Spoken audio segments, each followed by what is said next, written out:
اثر پڑتا ہے آپ کی شخصیت پر بھی اور سامعین پر بھی۔ تو آیت ہم نے یہ سلیکٹ کی تھی آج کے ریویژن کے لیے، سورۃ النحل کی 78ویں آیت۔ اس کا موضوع یہ دیا گیا تھا کہ تربیت کے ذرائع کیا ہیں۔ اللہ تبارک و تعالیٰ نے تربیت کے ذرائع کے سلسلے میں یہ بات ارشاد فرمائی جن کا ذکر تفصیل کے ساتھ ہمارے اپنے اساتذہ نے کیا ہے۔ بڑی اہم ترین آیت ہے، اس کا میں 3 دینی کلاس اٹینڈ پہلوں سے ایکسپلینیشن دینے کی کوشش کروں گا، لیکن اس سے پہلے آپ یہ بات جانتے ہیں کہ اللہ تعالیٰ نے انسانی زندگی کا جو مقصد بتایا ہے وہ بندگی ہے۔ وما خلقت الجن والانس الا لیعبدون، ہم نے انسانوں کو جنوں کو اپنی عبادت کے لیے پیدا کیا ہے، رائٹ؟ اس کو آپ اپنے پاس رکھیں۔ اس آیت میں یہ بات بتائی گئی کہ ہم نے تم کو کان دیے، آنکھیں دی، دل دیا تاکہ تم شکر ادا کر سکو، لعلکم تشکرون۔ تو شکر گزاری کیا ہوئی؟ اللہ تعالیٰ کی بندگی۔ اللہ تبارک تعالیٰ نے انسان کی پیدائش کا مقصد بتاتے ہوئے کہا کہ ہم نے تم کو یہ سب اس لیے دیے تاکہ آپ اللہ کے شکر گزار بن جائیں، اللہ کا شکر ادا کرنے والے بن جائیں۔ تو شکر گزاری اصل میں اللہ تعالیٰ کی بندگی ہے۔ اب یہ جو بات ہے، رسول اکرم علیہ السلام فرماتے ہیں کہ مجھے مکارم اخلاق کی تکمیل کے لیے بھیجا گیا، میں مکارم اخلاق کی تکمیل کے لیے دنیا میں آیا ہوں۔ آپ علیہ السلام دنیا میں کس لیے آئے؟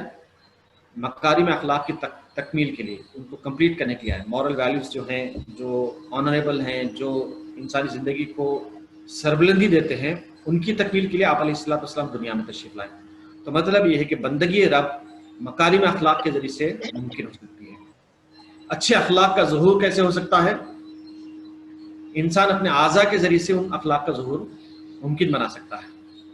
ایک حدیث ہے، رسول اکرم صلی اللہ علیہ وسلم فرماتے ہیں ان اللہ تعالی قسم بینکم اخلاقکم، اللہ تعالیٰ نے تمہارے درمیان اخلاق تقسیم کیے ہیں، کما قسم بینکم ارزاقکم، جیسے کہ اس نے تمہارے درمیان رزق تقسیم کیا ہے۔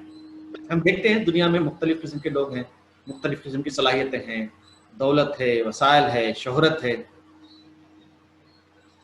ان تمام اعتبارات سے ہر انسان دوسرے سے مختلف ہے، کیونکہ اللہ تعالیٰ نے تقسیم کر دیا ہے۔ رسول اکرم علیہ السلام فرماتے ہیں کہ جس طرح سے اللہ نے روزی روٹی اور رزق کو تقسیم کیا ہے، اسی طرح سے اخلاق بھی تقسیم کیا ہے۔ کما قسم بینکم ارزاقکم، جیسے تمہارے درمیان اس نے رزق کو تقسیم کیا، اسی طرح سے اخلاق کو بھی تقسیم کیا۔ اخلاق کو تقسیم کرنے کے معنی یہ ہے کہ اللہ تعالیٰ نے ان کو آنکھیں دی ہیں، کان دیے ہیں، دل دیے ہیں، تاکہ ان کے ذریعے سے ہم اچھے اخلاق کا مظاہرہ کریں۔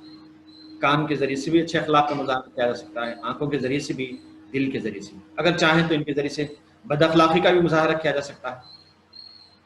تو یہ اصل مدعا ہے جو اس آیت میں بیان کیا گیا ہے۔ مکارم اخلاق، بہتر اخلاق کس طرح سے ممکن ہو سکتے ہیں، اور اخلاق کے یہی ذرائع ہیں جو اللہ تعالیٰ نے اس آیت میں بیان فرمایا۔ اس آیت کے سلسلے میں جو ایک اور آیت پیش کی گئی سورۃ الملک کی، اس میں یہ بات معلوم ہوتی ہے کہ نیگلیجنسی پاسبل ہے۔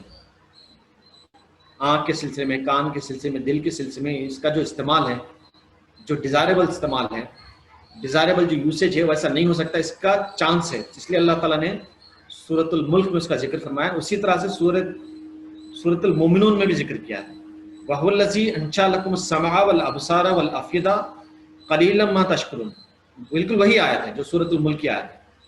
اللہ تعالیٰ فرماتا ہے کہ اس نے تمہیں کان دیے، دل دیے، آنکھیں دی، وغیرہ وغیرہ، لیکن تم کم ہی شکر ادا کرتے ہو۔ ایک جگہ تو پازیٹیولی بتایا کہ تم کو یہ دیا گیا اس لیے کہ تم شکر ادا کرو، اور ایک سے زائد مرتبہ یہ بتا دیا گیا کہ تمہارا ناشکری پن ممکن ہو سکتا ہے اگر آپ توجہ نہیں دیں گے۔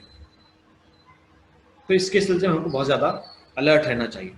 اللہ تبارک تعالیٰ نے قرآن مجید میں انسان کو کس طرح سے بنایا ہے، کس طرح سے اس کو پیدا کیا ہے، کس طرح سے اس کو اشرف المخلوقات بنایا ہے، اس کا مختلف انداز سے ذکر کیا گیا۔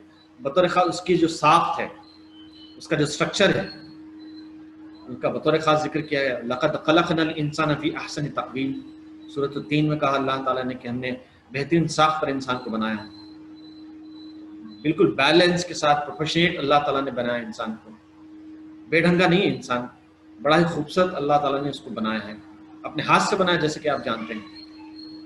الذی خلقک فسواک فعدلک، کہ اس نے بہت ہی اچھے انداز سے تجھے اے انسان درست کیا اللہ تعالیٰ نے بنایا ہے. یہ بھی کہا گیا قرآن مجید میں. الم نجعل لہ عینین ولسانا وشفتین، کیا ہم نے تم کو دو آنکھیں نہیں دی اور ہونٹ نہیں دیے اور زبان نہیں دی بات کرنے کے لیے. تو اس طرح سے آپ دیکھ جائیے قرآن مجید میں اللہ تعالیٰ نے انسان کے سٹرکچر پر، اس کی ساخت پر بڑی اچھی گفتگو فرمائی. تو مطلب یہ ہے کہ یہ وہ چیز ہیں جن کے ذریعے سے انسان تبدیلی لا سکتا ہے. اگر آپ یہ کہیں طلبا کو کہ پڑھو اور لکھو، اگر ان کے پاس بکس نہ ہوں اور پین نہ ہو اور رائٹنگ پیڈز وغیرہ نہ ہو تو وہ لکھ نہیں سکتے، پڑھ نہیں سکتے. ان کو آپ دیجئے، اس کے بعد ڈیمانڈ کیجئے، وہ لکھیں گے بھی، پڑھیں گے بھی، اچھے بھی بنیں گے. اگر کوئی چیز نہ دیں اور ڈیمانڈ کریں تو آپ کا ڈیمانڈ جسٹیفائبل نہیں ہوگا. اللہ تعالیٰ نے کیا ڈیمانڈ کیا کہ تم میری بندگی کرو. کیسے بندگی کرو گے؟ اللہ نے یہ تمام چیزیں انسان کو دی، اور جو انسان کو اللہ نے دیے ہیں دیگر کو بھی دیا ہے، لیکن وہ دیگر جو ہیں دیگر مخلوقات اس طرح کا استعمال نہیں کر سکتے. آنکھ کا، کان کا، دل کا ان کے پاس بھی ہے، جانوروں کے پاس، لیکن وہ استعمال ان کا نہیں کر سکتے، انسان کر سکتا ہے. تو ان وسائل کا صحیح طور سے استعمال کرنا چاہیے، ان کے صحیح استعمال پر گفتگو کرنی چاہیے. جیسا کہ قرآن مجید میں بیان کیا گیا کہ کیا ہم دیکھیں، کیا سنیں، کیا سمجھیں. پریزنٹیشن میں بھی تفصیلات آئیں اور ہمارے اپنے اساتذہ نے بھی آپ کے سامنے تفصیلات رکھی. تو اس پہلو سے آپ قرآن مجید کا گہرا مطالعہ فرمائیں، یہ جاننے کی کوشش کریں کہ آپ کو کیا دیکھنا چاہیے، کیا سننا چاہیے اور کیا سمجھنا چاہیے. دوسری بات، 3 آرگنز کا ذکر کیا گیا اللہ تعالیٰ کی طرف سے. ایک ہے کان، دوسرے ہیں آنکھیں اور تیسرا ہے دل. ان سب میں دل کا بڑا اہم ترین مقام. اور اللہ تبارک تعالیٰ نے جو سابق انبیاءوں کا ذکر کیا ہے اور جس طرح سے ان کی قوموں نے ضلالت کا راستہ اختیار کیا، گمراہ ہو گئے، تباہ ہو گئے، اس کی جو اصل وجہ اللہ تبارک تعالیٰ بتاتا ہے وہ ان کا دل ہے. تو دل انڈیویجول بھی ایڈریس کیا ہے اللہ تعالیٰ نے اور کلیکٹیولی بھی کیا ہے. سورہ بقرہ ہم پڑھتے ہیں الف لام میم ذالک الکتاب لا ریب فیہ. اب آگے بڑھتے چلے جائیے. شروع ہی میں بتا دیا گیا کہ فی قلوبہم مرض فزادہم اللہ مرض، کہ ان کے دل میں مرض پیدا ہوا تھا، اللہ تعالیٰ نے اس مرض کو اور بڑھا دیا. فلما زاغوا ازاغ اللہ قلوبہم، دل میں تیڑ پیدا ہو گئی تھی، اللہ تعالیٰ نے اس تیڑ کو مزید ٹیڑھا کر دیا. بنی اسرائیل کے بارے میں اللہ تعالیٰ فرماتا ہے. تو دل کی حفاظت ہونی چاہیے، انڈیویجول بھی کریں اور کلیکٹیولی بھی کریں. دل کیا ہے؟ دل ہی میں اچھے جذبات پیدا ہوتے ہیں اور دل ہی میں خواہشات پیدا ہوتے ہیں اور دل ہی سے آمادگی پیدا ہوتی ہے. دل آپ کا سیفسٹ اینڈ اسٹرانگیسٹ پلیس ہے جہاں اللہ تعالیٰ کی یاد، اس کی محبت بستی ہے. اس لیے رسول اکرم صلی اللہ علیہ وسلم فرماتے ہیں التقویٰ ہا ہنا، یہاں اشارہ کر کے آپ نے فرمایا کہ تقویٰ یہاں پر موجود ہے، سینے میں موجود ہے تقویٰ، دل میں موجود ہے تقویٰ. اللہ تعالیٰ کی محبت، اس کی یاد، اللہ کے رسول وسلم کی محبت دل میں بستی ہے. تو جہاں اللہ اس کے رسول کی محبت ہو، ظاہر بات ہے وہ مقام بڑا پاکیزہ ہوگا، بڑا مبارک ہوگا، بڑا مقدس ہوگا. بس وہی دل ہے، اس کی بہت زبردست طریقے سے حفاظت کرنی چاہیے. رسول اکرم علیہ السلام نے بطور خاص دعا ہمیں سکھائی ہے کہ اس کے سلسلے میں دعا فرمائیں کہ یا مقلب القلوب ثبت قلوبنا علی دینک، اے دلوں کو پھیرنے والے ہمارے دلوں کو تو اطاعت کی طرف پھیر دے، اپنی اطاعت کی طرف پھیر دے. یا مقلب القلوب ثبت قلوبنا علی طاعتک، اے دلوں کو پھیرنے والے ہمارے اپنے دلوں کو تو اپنی اطاعت کی طرف پھیر دے. یا مصرف القلوب، یہ بھی ایک دعا ہے کہ دلوں کو پلٹنے والے، پھیرنے والے. رسول اکرم علیہ السلام فرماتے ہیں کہ یہ جو قلب ہے، بین اصبعین من اصابع الرحمن کہا رسول اکرم علیہ السلام نے، کہ رحمان کی 2 انگلیوں کے بیچ میں دل، جیسے چاہے اس کو پھرا سکتا ہے. تو یہ گارنٹی نہیں کہ آج اگر ہم اچھے ہیں تو کل بھی اچھے ہوں گے، کل اچھے ہوں گے تو پرسوں بھی اچھے ہوں گے. تو دل جو ہے، اس کے اندر کے جذبات، اس کے اندر کے خیالات ایک جیسے نہیں ہوتے ہیں، یہ بدلتا رہتا ہے، اپنی حالت بدلتا رہتا ہے. اس لیے اس کو قلب کہا. قلب کے معنی معنوی اعتبار سے بھی یہ دھڑکتا رہتا ہے اور کیفیت کے اعتبار سے بھی یہ بدلتا رہتا ہے. آج آپ کے جذبات کیسے ہیں، کل نہیں رہیں گے. آج آپ نے بہت اچھا پریزنٹیشن کیا، آج آپ نے گفتگو سنی، مغرب تک، عشاء تک بہت اچھے جذبات رہتے ہیں. جیسے صبح ہوئی، دنیا کے مسائل آتے ہیں، پھر کیفیت بدل چلی جاتی ہے. 5 وقت کی نمازیں اس لیے رکھی گئی ہیں تاکہ آپ کا ایمان زیادہ بڑھتا رہے، تازہ ہوتا رہے، ڈیگریڈیشن نہ ہو، کسی بھی طرح کا زوال نہ ہو. یہ بات بتائی گئی کہ دل کی جو کیفیت ہے بدلتی رہتی ہے۔ رسول اکرم علیہ السلام نے اس کی بڑی اچھی مثال دی ہے۔ آپ جسٹ امیجن کیجئے، ایک بہت بڑا اسٹیڈیم ہے، کھلا ہوا اسٹیڈیم ہے، کھلا ہوا میدان ہے، اور اس میں ایک پر پڑا ہے، فطر، کیا حیثیت ہوگی اس کی؟ بالکل وہی حیثیت دل کی ہے۔ اللہ کے رسول فرماتے ہیں حدیث میں، مثل القلب کریشۃ بارض فلات، دل کی مثال کھلے میدان میں پڑے ہوئے پر کی طرح سے، یقلب الریاح زہرا لبطن، ہوائیں اس کو کبھی ادھر کرتی ہیں کبھی ادھر کر دیتی ہیں۔ اچھی محفل میں رہیں آپ کا دل اچھا رہے گا، اچھی محفل میں نہ ہو تو دل خراب ہو جائے گا، اچھی گفتگو سنیں آپ کا دل بدل جائے گا، گفتگو اچھی اگر نہ ہو تو دل بدل جائے گا، الگ طریقے سے بدل جائے گا۔ لہٰذا دل کی حفاظت کرنی چاہیے، اس کو اپنے قبضے میں رکھیں آپ۔ یہ اگر آؤٹ آف کنٹرول ہو جائے تو آپ بھی آؤٹ آف کنٹرول ہو جائیں گے، آپ کے معاملات آپ کے ہاتھ میں۔ چنانچہ یہ دعا ہمیں سکھائی گئی قرآن مجید میں، ربنا لا تزغ قلوبنا بعد اذ ہدیتنا، یہ کثرت سے ہم،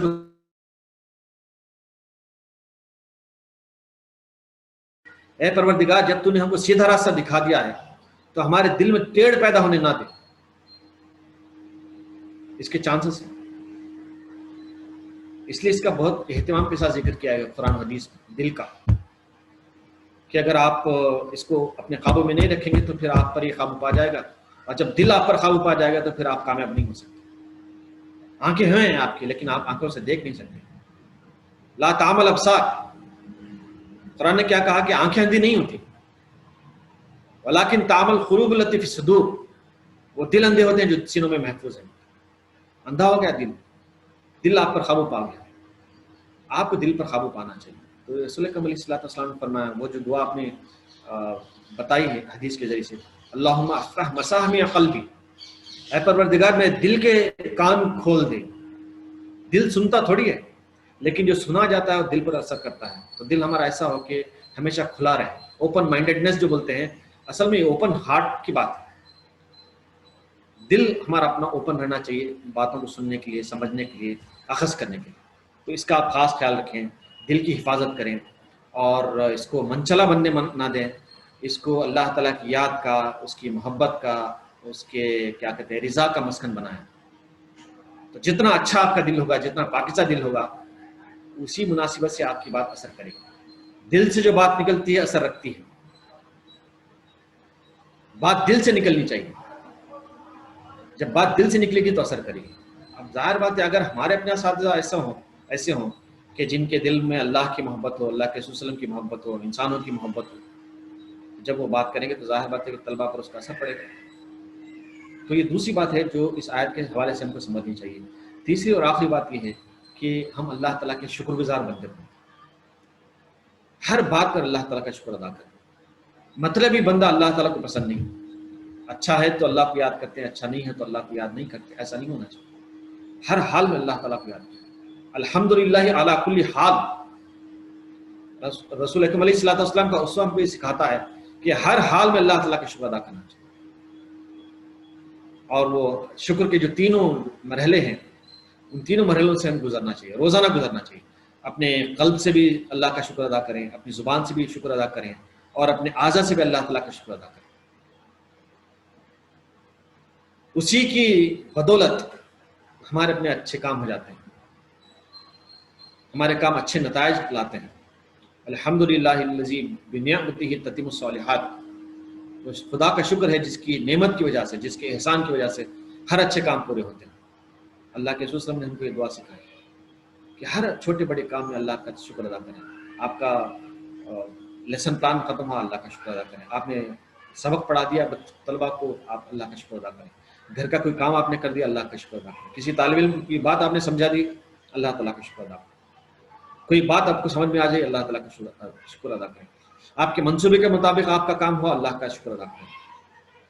ہر حال اللہ تعالیٰ کا شکر اللہ تعالیٰ کو بہت پسند ہے۔ راس الشکر الحمد، شکر کا جو اونچا سرا ہے، شکر کی اعلیٰ ترین جو کیفیت ہے، رسول اکرم صلی اللہ علیہ وسلم فرماتے ہیں کہ اللہ تعالیٰ کی تعریف بیان کی جائے، اس کی حمد و ثنا بیان کی جائے، اللہ تعالیٰ پسند کرتا ہے۔ اس کی تعریف و توصیف کے، اس کے جو اذکار ہیں، اس کے لیے جو اذکار ہیں ان کا ہم کو اہتمام کرنا چاہیے۔ سبحان اللہ وبحمدہ سبحان اللہ العظیم، اور یہ کہ ربنا لک الحمد کما ینبغی لجلال وجہک وعظیم سلطانک، ایسے مبارک کلمات ہیں کہ اگر ان کے ذریعے سے ہم اپنی زبانوں کو تر رکھیں تو یقیناً شخصیت میں بہت غیر معمولی تبدیلی آ سکتی ہے۔ شکر باللسان کا عملی نمونہ بنے، شکر کریں اللہ تعالیٰ کا اپنی زبان سے۔ اور شکر کی ایک کیفیت یہ بھی ہے کہ آپ یہ موقع تلاش کرتے رہیں کہ اللہ کا شکر کس طرح سے ادا کیا جا سکتا ہے۔ جتنی اللہ کی نعمتیں آپ کو ملیں گی آپ اللہ کا شکر ادا کریں گے۔ ظاہر بات ہے اگر نعمتیں چھن جائیں تو شکر کا موقع نہیں ملے گا۔ تو نعمتوں کو پروٹیکٹ کرنے کی جو بات ہے وہ بھی شکر میں شامل ہے۔ رسول اکرم علیہ الصلوۃ والسلام نے جو دعائیں ہم کو سکھائی ہیں اس میں سے یہ بھی ہے، اللہم انی اعوذ بک من زوال نعمتک، اے پروردگار میں تجھ سے دعا کرتا ہوں، میں تیری پناہ مانگتا ہوں کہ تیری نعمتوں کا زوال ہو جائے۔ وتحول عافیتک، یہ عافیت چھن جائے۔ عافیت بہت بڑی چیز ہے۔ ایک صحابی رسول اکرم علیہ الصلوۃ والسلام پاس حاضر ہوتے ہیں، عرض کرتے ہیں کہ میں کیا دعا مانگوں اللہ تعالیٰ سے؟ تو آپ فرماتے ہیں کہ دنیا اور آخرت میں عافیت طلب کرو اللہ تعالیٰ سے۔ والعفو والعافیہ فی الدنیا والآخرہ، عفو اور عافیت اللہ تعالیٰ سے طلب کرو دنیا اور آخرت کی۔ صحابی جاتے ہیں، دوسرے دن آتے ہیں، عرض کرتے ہیں کہ میں کیا دعا مانگوں؟ آپ فرماتے ہیں کہ تم اللہ تعالیٰ سے عفو اور عافیت طلب کرو۔ پھر تیسرے دن، چوتھے دن، کئی دن آتے ہیں تو یہی آپ علیہ الصلوۃ والسلام فرماتے ہیں۔ تو صحابی عرض کرتے ہیں اس کے آگے کیا مانگوں؟ تو آپ نے فرمایا کہ اگر یہ مل گیا تو بس دنیا جہاں میں عافیت۔ عافیت اگر چھن جائے تو ظاہر بات ہے کہ حوصلے پست ہو جاتے ہیں اور جو منصوبہ بنائے ہم اس پر کام نہیں کر پاتے ہیں۔ یہ دعا بھی شکر گزاری کا ایک ذریعہ بن سکتا ہے۔ شکر باللسان، شکر بالقلب، دل سے اللہ تعالیٰ کی نعمتوں کا آپ اعتراف کریں۔ دھوپ میں ٹھنڈی چھاؤں اللہ تعالیٰ کی نعمت، مشکل حالات میں ایک دو گھڑی سکون مل جائے وہ بھی اللہ تعالیٰ کی نعمت۔ ایک مرتبہ رسول اکرم علیہ الصلوۃ والسلام کی خدمت میں ایک چند کھجور پیش کیے گئے اور ٹھنڈا پانی پیش کیا گیا۔ آپ علیہ الصلوۃ والسلام تناول فرماتے ہیں اور عرض کرتے ہیں کہ یہ وہ نعمت ہے جن کے بارے میں اللہ تعالیٰ پوچھے گا۔ 4 کھجور اور 2 گھونٹ پانی، 2 لقمے آپ کے لیے اللہ تعالیٰ کی نعمت ہے۔ تو نعمتیں وہ ہیں جن سے آپ کو سکون ملے، چاہے پل بھر کا ہی کیوں نہ ہو۔ جب بھی آپ کو ملے اللہ کا شکر ادا کریں، آپ قلب سے، دل سے آپ اللہ تعالیٰ کا شکر ادا کریں۔ اور عمل بالجوارح سے مراد یہ ہے کہ آپ کے اعضاء کے ذریعے سے بھی آپ اللہ تعالیٰ کا شکر ادا کریں۔ حمد و ثنا بھی اس میں شامل ہے، ذکر و اذکار بھی اس میں شامل ہے، لوگوں کی خدمت بھی اس میں شامل ہے، نفل نمازوں کا اہتمام بھی اس میں شامل ہے، وغیرہ وغیرہ۔ تہجد کی نماز پڑھتے ہیں، کیا ہے؟ رسول اکرم علیہ الصلوۃ والسلام رات میں کھڑے ہوتے ہیں، نماز پڑھتے ہیں۔ ہم عائشہ فرماتی ہیں کہ آپ تو بخشے بخشائے ہوئے ہیں، کیا ضرورت ہے کہ اتنی محنت کے ساتھ نمازیں پڑھی جائے کہ پیروں میں ورم آ جاتا ہے۔ تو آپ فرماتے ہیں کیا میں اللہ کا شکر گزار بندہ نہ بنوں؟ تو شکر گزاری صرف لپ سروس نہیں ہے بلکہ اپنے آپ کو انوالو کرنا بھی شکر گزاری میں شامل ہے۔ عمل بالجوارح ہے، اپنے آپ کو انوالو کرنا شکر گزاری کے عمل میں، یہ بہت مطلوب ہے۔ اور یہی اصل چیز ہے کہ جس کے ذریعے سے ہم اللہ تعالیٰ کا شکر ادا کریں، کہ نفل نمازوں کا اہتمام ہو، ذکر اذکار کا اہتمام ہو۔ آپ ذکر اذکار کو بھی آپ لیں تو اس کا جو سیدھا سادہ مطلب ہے وہ یہ ہے کہ آپ اللہ تعالیٰ کی کائنات سے کنیکٹڈ ہیں۔ حضرت جویریہ رضی اللہ تعالیٰ عنہ کا جو مشہور واقعہ ہے، آپ میں سے ہر ایک نے سنا ہوگا کہ فجر کے بعد آپ کچھ ذکر کر رہی تھیں، اللہ کے رسول صلی اللہ علیہ وسلم دیکھتے ہوئے تشریف لے جاتے ہیں نماز کے لیے، فجر کی نماز کے لیے، اور کچھ دیر بعد واپس آتے ہیں تو بدستور اسی طرح سے وہ پڑھ رہی ہوتی ہیں تسبیح۔ تو آپ نے فرمایا کہ تم نے کیا پڑھا؟ کہا کہ یہ پڑھا ہے۔ تو آپ علیہ الصلوۃ والسلام فرماتے ہیں میں تمہیں چند تسبیحات سکھا دوں، اگر تم ان تسبیحات کو پڑھ لو تو اتنا ہی ثواب ملے گا جتنا تم نے ابھی تک عمل کیا ہے، ابھی تک تم نے جتنا ذکر کیا ہے اس کی مناسبت سے تم کو ثواب ملے گا، اجر ملے گا۔ تو کیا تھا وہ؟ سبحان اللہ بعدد خلقہ، اے پروردگار میں تسبیح کرتی ہوں تیری خلق کی تعداد کے برابر۔ تو ریفلیکٹ تو کیا ہوگا نا، تب کہیں جا کر یہ بات آئی کہ اس کی خلق کتنی ہے، مخلوقات کتنی اللہ تعالیٰ کی۔ سبحان اللہ و زینت عرش ہی، جن جن چیزوں سے تو نے یہ عرش کو سجایا ہے، ستاروں سے، سیاروں سے، ان سب کی تعداد کے برابر میں تیرے حمد و ثنا بیان کر۔ تو جتنا آپ اللہ تعالیٰ کی نعمتوں سے قریب ہوں گے، جتنا آپ اللہ تعالیٰ کی آیت پر غور کریں گے، آپ اتنا ہی اللہ تعالیٰ سے قریب ہوں گے اور اللہ تعالیٰ کی حمد و ثنا بیان کر سکیں گے۔ زبان سے جو باتیں نکلتی ہیں اسی وقت نکل سکتی ہیں جبکہ کچھ سمجھ سکیں۔ اچھی چیز دیکھ کر ہم کیوں سبحان اللہ کہتے ہیں، ماشاء اللہ کیوں کہتے ہیں؟ یہ کوئی بناوٹی چیز نہیں ہوتی بلکہ دل سے نکلنے والی بات ہوتی ہے۔ تو جب کوئی منظر آپ دیکھیں سمجھیں تو یقیناً آپ کی زبان سے بات نکلتی ہے، اور جو نکلتی ہے اچھی نکلتی ہے۔ تو یہ وہ باتیں ہیں جو سورۃ النحل کی اس آیت کی روشنی میں ہم کو گہرائی کے ساتھ سمجھنے کی کوشش کرنی چاہیے۔ ایک یہ کہ بندگی رب کا جو معاملہ ہے وہ شکر گزاری سے تعلق رکھتا ہے۔ کیسے؟ آپ قرآن کی تلاوت کریں، سمجھیں، کوشش کریں، الگ الگ پیراؤں سے معلوم کرنے کی کوشش کریں، تفاسیر کا مطالعہ کریں، کچھ وقت اس کے لیے انویسٹ کریں، اپنے جو جاننے والے دوست احباب ہیں ان سے آپ گفتگو کریں، ہمارے اپنے واٹس ایپ گروپ میں ڈسکشن کر سکتے ہیں، بل کوشش کریں۔ دوسری بات ہے دل پر قابو پانے کی۔ آپ کو اپنے دل پر پورا قابو رکھنا چاہیے، وہ آپ کے اپنے قابو میں ہونا چاہیے۔ بے قابو اگر ہو جائے تو ظاہر بات ہے ہماری اپنی زندگی بھی بے قابو ہو جائے گی۔ اور تیسری بات یہ ہے کہ مختلف جو پہلو ہیں شکر گزاری کے انہیں ہمیں اختیار کرنا چاہیے۔ اللہ تعالیٰ سے دعا ہے کہ یہ خوبیاں اللہ تعالیٰ ہمارے اندر پیدا فرمائیں اور ہمیں سعادت نصیب فرمائیں کہ ہم اپنی طلباء کے اندر بھی یہ خوبیاں پروان چڑھائیں۔ آمین رب العالمین۔ آخر دعوانا الحمدللہ رب العالمین۔ السلام علیکم ورحمۃ اللہ وبرکاتہ۔